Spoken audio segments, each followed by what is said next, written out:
Ndi Bulaaya mbonaabona n'abaanabo nze ndi Bulaaya nkola kye nnina okukola ng'oli Kampala kuba nti weebaka n'abamalaaya nakuba abantu ku studio. Daniela munyiivu atabukidde Jose Chameleone. Yes tukanirizaako mukutu gwaffe omuganzi ogumanyikiddwa nga Uganda mu Kamule manyaniro boswa mpita ntambi kimso Rich Boya Maxudi Junior wel kuba nti o subscribing and tambula fina gwe ya subscribing nawe atanwa kuba nti o subscribing ngamba nti yes subscribe tubere nti tutambula fena mpola mpola ogamba tachali wange goliye mu America muganda wange ogera kuba cheyo ngembera yakukwatako naye nga ate nokuba nti tekuzimba ko kayimbo nokuba nti ojulwanisa n'ojukubano kikoba nosigalanga okola emirimu mpola mpola naku lwaleero twafunyeko omukyala mukulu amanyikiddwa nga Daniela Atimu nga amawulire ge yafunye gabadde nti gamunakuwaza nokuba nti yes afuna enyike ku mutima. Daniela wetwogera ali mu America agezako kuba nti akuza abaana be ne Jose Chameleone okuli Abamakasi okuli Alpha Mayanja n'abaana abasigaddewo mpola mpola era ng'omukyalo ono y'omu ku bakyala batakyasinza okuba nti bavumu bamanyi mu ggwanga wekituuka ku celebrity because buli omu agamba nti Jose Chameleone omufumbiro kyo omusajja oyo nga wafujjo naate ye tekyamustopping okuba nti azaalira Jose Chameleone mana okuba nti yes babeera bona nawo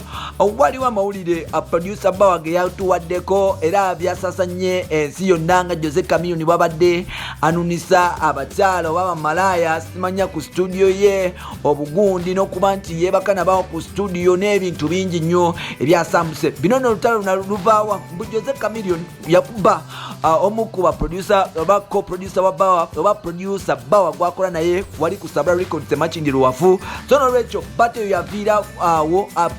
like Dick Bawa n'aba nti ayasa ebyama byonna Jose Chameleone byabadde akolera ku studio omuli okuba abantu omuli okwebaka n'abakyala ku studio awo mu lujjudde n'okubanunisa obugundi yes awo ku studio ya Bawa gye bayitira Sabula awo emakindi Luwafu nawo omukyala mukulu amanyikiddwa nga Daniela Atimu bino nno byonna yabirabye n'aba nekyagamba era olunaku lwaleero omukyala ono avuddeyo mbu nakuba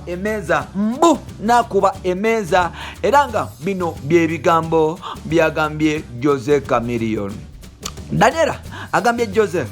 nagenda e Bulaaya kuba nti nkolerera bannabo nakuuma bannabo nakukuza abannabo babeere mu mpisa ennungi era nawe wangamba nti osigadde Uganda kuba nti ogenda mu maaso n'omulimu gwo gw'okuyima n'okuba nti otobeera abannabo naye ng'ateriweza ebbanga ddene nga sikuwuliza buli kiro nkubira essimu ongamba nga bookoye bootamidde kumbe musajja wattu oli eyo oli mu bwenzi oli ne bamalaaya bo bangi bazze bandoopera ebikolwa abo by'okola nga ndowooza bakuwaayira naye ng'ate olunaku lwaleero maze nenzuula amazima musajja gwe buli lwonimba mbaoli ku studio obeera mu bwenzi n'abasajja n'abakyala besimanyi oba abawala abesimanyi olina abawala bangi abakwesembereza n'abamu ennaku zino obayita bamaneja abo kino nno nze bwe banfuula abawala abo okubeera bamaneja abo nategeera ky'obaagalako wanimba nenzikiriza musajja gwe nengenda e Bulaaya kumbe nga gwe oyagala kusigala Kampala kusigala ng'okola bwenzi bo olunaku lwaleero mukyaliwo nfanfe yavuddeyo n'akwabya mu bantu ekitiibwa ky'okoleredde ebbanga lyonna n'okuba nti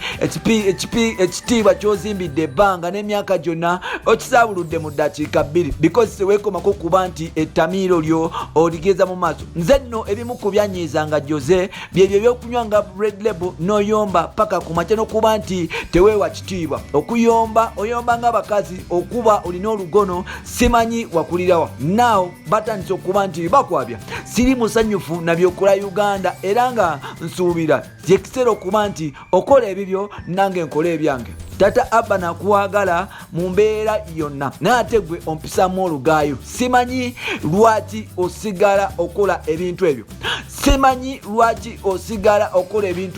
tata Abba sagala tubere nti tukuza abaana baffe nga tebali happy ng'obulamu tubuluusize because gofuna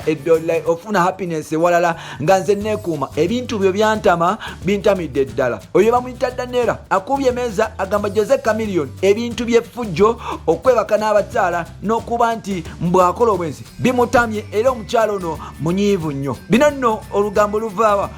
luva wa producer Bawa eyagambye mu Jose Chameleon abeera ku studio ye ne bamalaya olumala okuba nti bamunyiiza nazza obusungu ku bantu abali around. Jose Chameleon yakuba client wa Bawa recently nakuba ne producer wano nno Bawa olw'obusungu obungi yagenda mu maaso ku mukutu gwa Facebook n'aba nti aspitinga ebyama. Now Jose like Bawa mukuba nti aspitinga oba kuba nti ayetula oba ayogera ebyama bino kyaleetedde amaka ga Jose Chameleon kuba nti gayuga bwe twogerera amaka galigenda Daniela ayinza okuba nti asaba kye bayita divorce papers okuba nti adivorcinga Jose Chameleon lwa bwenzi nakuba nti amanyiira abantu. Simanyi Jose Chameleon oba omulundi guno banamusonyiwa kubozi bamusonyiye ebbanga ddene mbu Daniela amusonyiye ebbanga ddene naye muvubukono agenda mu maaso n'okuba nti akola effujjo n'okuba nti akola obwenzi. Bino n'ebirala tujja bikulusako mu episodes zaffe ziddako sigadde Ntambi Kimso. Follow me on Twitter, Kosa Jimso 16, then on Facebook, Kosa Ntambi Jimso. Bye bye for now. Subscribe, gwatana bakuba nti osubscribinga. Uganda mukamoli gwe mukutu gwonyo okuba nti weekumirako. Bye bye.